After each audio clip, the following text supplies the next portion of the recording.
Well, just as it was a difficult year around the world, it was a difficult year in Trinidad and Tobago.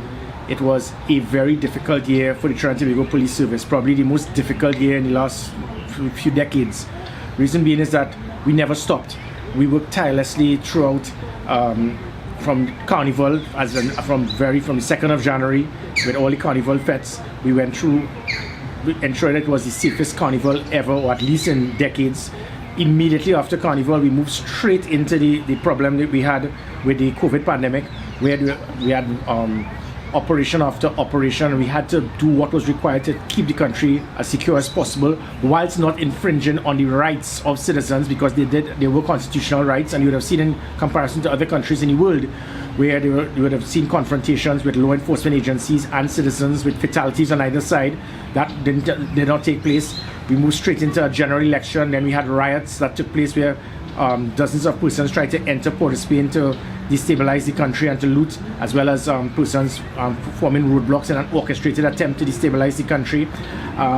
And then we had the CPL, and we still continue with the issue as it pertains to the COVID pandemic and the operation. So it has been a very difficult year for the Trinidad and Tobago Police Service, but I think by and large the officers, they have done well. They have done all that they can, and when you look in comparison to other police services around the world, I think they have really stepped up to the plate, and they have really proven themselves as true heroes of this country. How do you think the public has responded to, in the last year, several changes in laws and regulations to deal with COVID-19 in terms of their interface with the TTPS? The good thing is, as you'd have seen in other countries, there have been clashes, confrontations constantly with citizens and law enforcement agencies. I can't recall one confrontation in this country. It says a lot about the professionalism by the police officers, but also that of a mature society we have when people try to discredit our own. Just looking at how citizens acted when police officers will confront them, have roadblocks, explain to them that they need to disperse based on what it is they're doing, being given tickets. You never saw any major confrontation. So it showed the maturity of this country and the police officers. We had to train them tremendously to ensure that police officers would not abuse their authority. There was a very thin line, and you would have heard all the debates as it pertains to private and public place. The public health regulations we had, it is different to what will be in other countries. Some countries, they went to parliament and they gave police the authority to go into private property and stop any major event. We did not have that, so there was a very thin line, and I had to ensure that whilst we did not breach constitutional rights of citizens, we had to make sure that persons did not abuse that window of opportunity by having, for example, public events in their homes.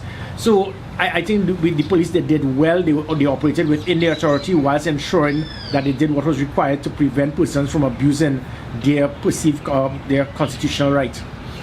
Do you think that issue with the regulations in one instance, whether people could exercise or not, in the other instance you just referenced with regards to private versus public spaces, that it underscored some sort of gap in regulation and law and the police from the executive and the state compared to when the police now have to enforce these laws and apply these laws, and some sort of gap where that may concern? Yeah, definitely. It was difficult. Other countries, they went flush. United Kingdom, there were several hundred parties taking place every night. They went to parliament and gave the police the authority. We know this country. This country is one where everything is constitutional right. As soon as you go to parliament, politicians on the other side would claim that your rights are being infringed of citizens, and they would protest, similar to what took place with the anti-gang legislation, bail amendment bill.